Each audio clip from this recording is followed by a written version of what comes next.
శ్రీమాత్రే నమః శ్రీ గురుభ్యో నమః. కిరణ్ టీవీ వీక్షకులకు స్వాగతం, సుస్వాగతం. మాఘపురాణంలో 9వ రోజు 9వ కథ. పూర్వకాలంలో, ప్రస్తుత కాలంలో మనకు అనేక రకాలైనటువంటి పుణ్య నదులు ఉన్నాయి. వీటిల్లో ముఖ్యంగా గంగా, యమున, సరస్వతి, గౌతమి, రేణుక, మలాపహారి, కృష్ణ, గోదావరి ఇత్యాది అనేక రకాలైనటువంటి పుణ్యనదులు. గంగానది ఇంకా పరమ పవిత్రమైనటువంటి స్థానంగా చెప్పవచ్చు నదుల్లో కూడా.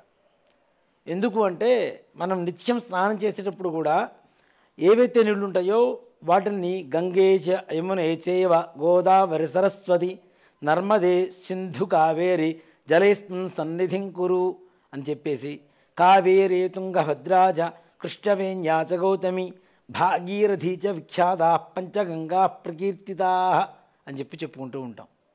అంటే ఈ నదుల్లో ఉండేటువంటి ఆ నదీ జలమంతా కూడా ఈ నీళ్లలో నిక్షిప్తమై ఆ శక్తి కలిగి ఆ యొక్క నీళ్లతో స్నానం చేస్తున్నాం మేము అని చెప్పి సంకల్పం చెప్పుకోవడమే ఈ యొక్క మంత్రానికి పరమార్థం. అయితే ఈ నదులలోకెల్లా గంగా నది పరమ పవిత్రమైనటువంటిది. ఎందుకు అంటే ఇక్కడ బలిచక్రవర్తి దగ్గర విష్ణుమూర్తి వామన అవతారంలో దానం కోరి వచ్చినప్పుడు ఆ యొక్క వటువు రూపంలో ఉన్నటువంటి వామనుడు ఈ ప్రపంచాన్నంతా కూడా ఆక్రమించారుట. అంతలా సమయంలో బ్రహ్మదేవుడు ఆ యొక్క విష్ణు పాదాలు ఏవైతే కడిగాడో ఆ సమయంలో ఆ యొక్క జలమే గంగానదిగా మారింది.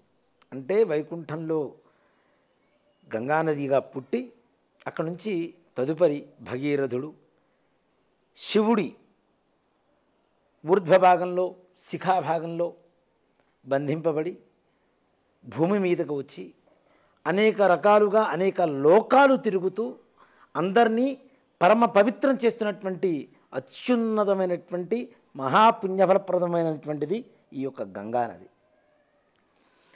అలాంటి గంగానదిలో కానీ లేదా మరే ఇతర నదుల్లో కానీ చెరువుల్లో కానీ యొక్క మాఘమాసంలో స్నానం చేసి మాఘమాస వ్రతాన్ని ఆచరిస్తే అనేక రకాలైనటువంటి సమస్యలు తొలగిపోయి సకల పాపాలు విముక్తి కలిగి సకలైశ్వర్య ప్రాప్తి కలుగుతుంది. ఈ యొక్క మాఘపురాణంలో 9వ రోజు కథపరంగా చెప్పుకుంటూ వెళ్ళిపోతే పూర్వకాలంలో భారతదేశంలో ఒక మహానగరంలో నలుగురు పురోహితులు ఉండేవారు, ఒక నలుగురు పండితులు.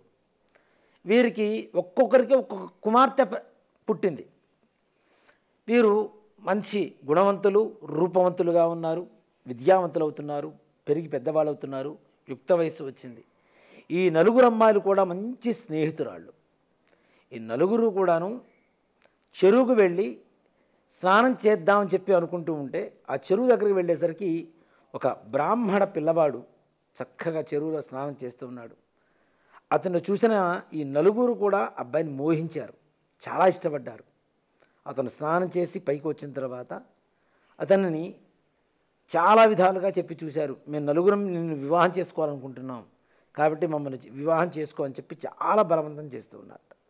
కానీ ఆ పిల్లవాడు నేను చాలా చిన్నవాడిని, చదువుకుంటున్నాను, ఇంకా విద్యార్థి దశలోనే ఉన్నాను కాబట్టి నేను వివాహం చేసుకోవడానికి కుదరదు అని చెప్పి ఆయన వారించడం జరుగుతుంది.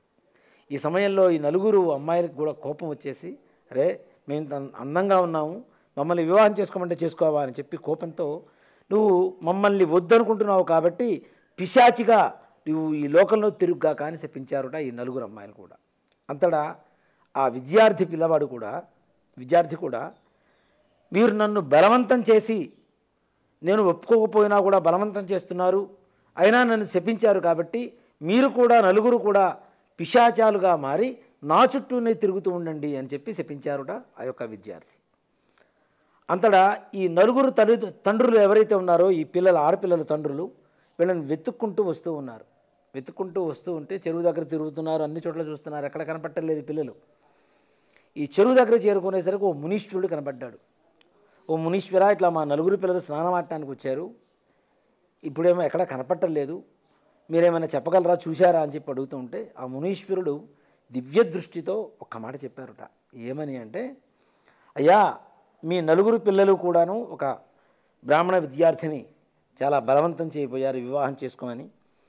అతన్ని శపించారు. మరలా అతను తిరిగి శపించడం వల్ల ఈ విధమైనటువంటి పరిస్థితులు ఏర్పడ్డాయి. ఈ నలుగురు కూడా పిశాచాలుగా మారిపోయారు అని చెప్పారుట. మరి వీరికి ముక్తి మార్గం ఎలా, ఈ శాపం విరమణ ఎలా అని చెప్పి ఈ తండ్రులు అడుగుతూ ఉన్నారు.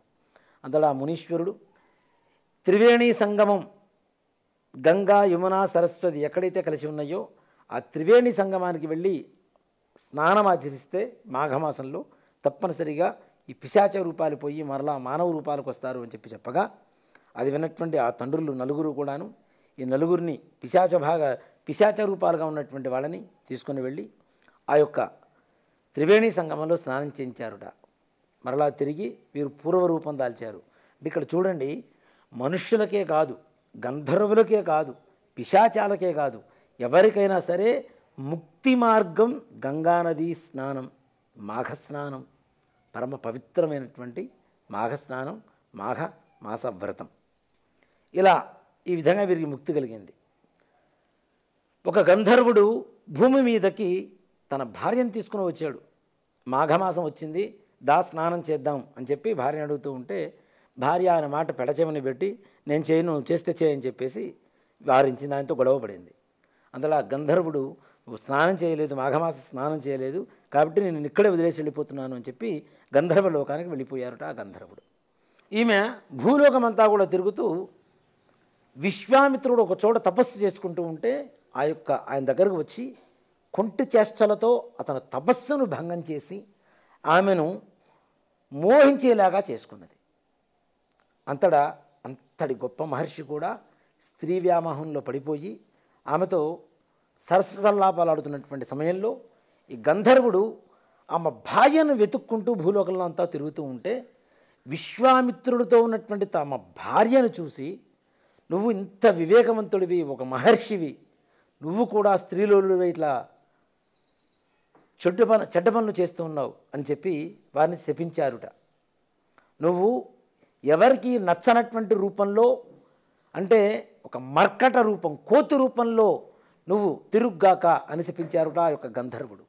అంతటా విశ్వామిత్రుడు, ఓ గంధర్వ, నేను చేసినటువంటి అవివేకంతో చేసినటువంటి పనికి నేను చాలా పశ్చాత్తాపడుతున్నాను, నన్ను క్షమించు, ఈ శాపానికి ఎక్కడైనా విరమణ ఉంటే చెప్పండి అని చెప్పగా, అంతటా గంధర్వుడు, మాఘమాసంలో నువ్వు గంగా స్నానం చేస్తే ఈ పాప విముక్తి పొంది మరలా పూర్వరూపం పొందుతావు అని చెప్పగా, ఆ గంధర్వుడి మాటలు విన్నటువంటి విశ్వామిత్రుడు మాఘమాసం రాగానే గంగానదీ స్నానానికి వెళ్ళి గంగా స్నానం చేసి ఆ మాఘమాస వ్రతాన్ని ఆచరించడం వల్ల మరలా విశ్వామిత్రుడు పూర్వరూపాన్ని దాల్చి జ్ఞానవంతుడై, విశ్వామిత్రుడు అనేటువంటి ఒక గొప్ప పదం ఏమిటి అంటే విశ్వానికి మిత్రుడు, ప్రపంచం మొత్తాన్ని కూడా మిత్రత్వాన్ని పంచేటువంటి ఒక శక్తిగా అందరి మనసుల్లో నిమిడీకృతమై ఉన్నాడు.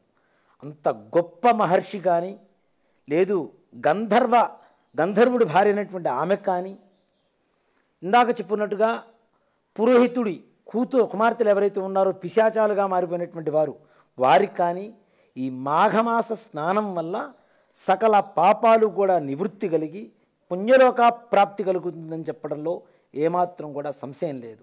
ఇది స్కాందపురాణే రేవాఖండే మాఘమాస వ్రతకథాయాం దశమోధ్యాయ సమాప్తః. లోకాః సమస్తాః సుఖినో భవంతు. గోబ్రాహ్మణేభ్యః శుభమస్తు నిత్యం. లోకాః సమస్తాః సుఖినో భవంతు. ఓం శాంతి శాంతి శాంతి.